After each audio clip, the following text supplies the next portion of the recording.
All right, I just heard a loud crack. I'm checking while looks like it slowed down a little bit.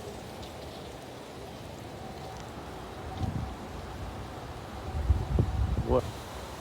Looks like the neighbor's tree just snapped in half. This is a really weird storm because the sun is kind of like poking through the clouds and there's no rain, so it's just the winds, which is kind of, it makes you feel like you're safe, and then all of a sudden something snaps above you. We also got a big old branch snapped on this pine here, and it's just hanging. Actually, there's a few of them snapped.